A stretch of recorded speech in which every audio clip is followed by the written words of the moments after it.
When Chinese President Xi meets today in Florida with President Trump, it will be two very different men seeking common ground between two very different countries. To take us through what to expect, we're joined now by Anja Manuel. Anja Manuel, I want to make sure I get that right. She is a founder and a principal in Hadley Gates Partner and also co-founder at that. Over her distinguished career, Ms. Manuel has been an investment banker, a lawyer, and particularly relevant today, she worked for the State Department on major international negotiations as special assistant to Ambassador Nick Burns.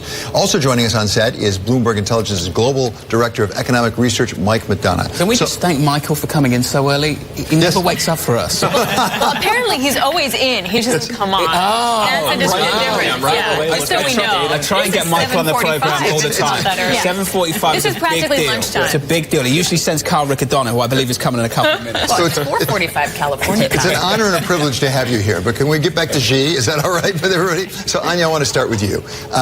If you went back a month or so and talked about a summit like this, you'd say it was all about trade, all about commerce. Has Kim Jong-un, the head of North Korea, essentially hijacked this summit?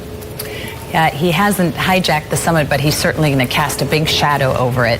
I anticipate the conversations will be about trade. They will be about North Korea. They will be about the South China Sea. And the problem with North Korea is this used to be a problem for Asia.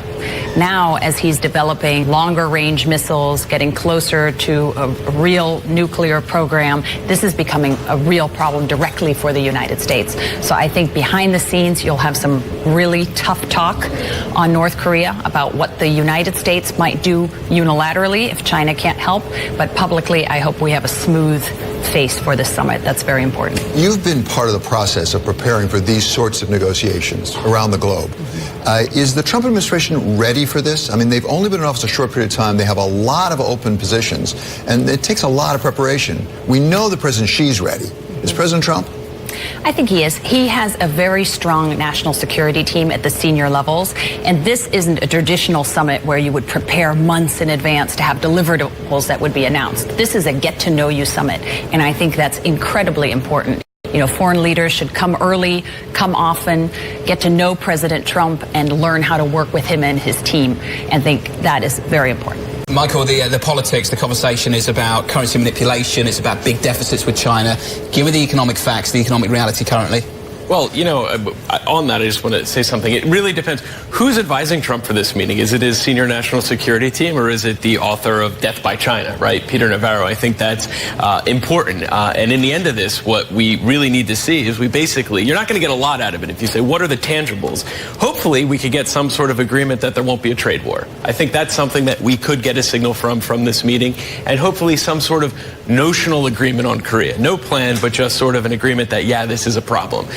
We'll see. You know, when it comes to the economic point of view, you know, Trump at one point had a campaign rhetoric indicating 45% tariffs on Chinese goods. That hurts China almost as much as it would hurt the U.S. So that's not really a viable option. So, you know, we need to see what comes out of it. There's not going to be any big trade decision, but we just hopefully they're smiling and they get a nice picture, and that sends a good signal. But Anja, can President Trump really agree to no trade war? Doesn't he have to keep all his options on the table, given his positions in the past? If he were to say no trade war, it would be perceived by his base politically in this country that he'd back down. That's absolutely right. I don't think he can say no trade war publicly. I think you'll see a lot from what statements come out at the end of this summit. Most likely it'll be anodyne, positive, not very much. That's what the Chinese need. You know, their National Party Congress is coming up this fall. They can't have a big blow up with the United States. President Trump badly needs a win, so both sides want this to go smoothly. So I think the best you can expect is that behind the scenes, folks will establish the structure for the strategic economic dialogue, and that's very important. Who's going to lead it? Most likely it'll be Wilbur Ross from our side. Who's going to lead it from the Chinese side? Hopefully it'll be Liu He, who has the president's ear. But I think you can expect very little in the way of big announcements. So, Michael, what would be the options that President Trump's administration would have to address the tariff issue? Anti-dumping, WTO, like what would they have to articulate? I mean, there's a range of options from, you know, putting tax tariffs on specific goods that they say are dumped in, from the nuclear option of doing a tariff on all Chinese goods. And then there's also the option of the border adjustment tax, which just doesn't impact China, but would impact, you know, all the countries in the world, would kind of be viewed as a a fairer option, definitely by the Chinese, I would expect. But on this communique, you're right. They're not going to come out and explicitly say there's not going to be a trade war, but you're going to be reading this thing like a Fed statement, right? The markets, at least, are going to be reading this thing like a Fed statement. So anything that indicates that's the right direction is probably going to be positive for markets. You have to say, what's driving the Trump rally? And one of the pillars is no disruption to international trade. So anything that signals that might not be the case, you could see a reaction in the markets. Let me bring up the elephant in the room real quick, and that's Westinghouse. So we learned that China companies want to get in on that, but the Trump administration is really against it, even trying to pressure some U.S. companies to get in on that. Where does that sit in the negotiation room this weekend?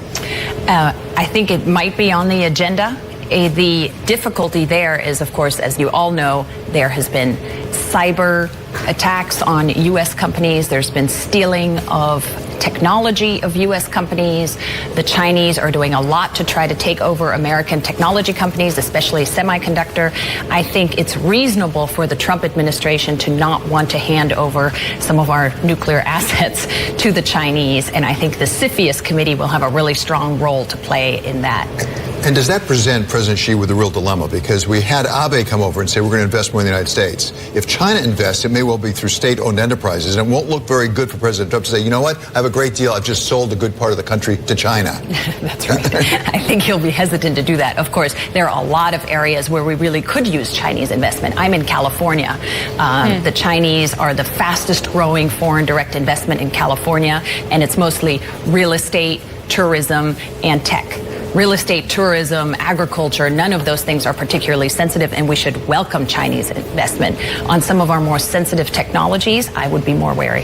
Guys, thanks very much. Anja Manuel of Rice, Hadley, Gates, and Mike McDonough of Bloomberg Intelligence. Great to see you. Thank you very much.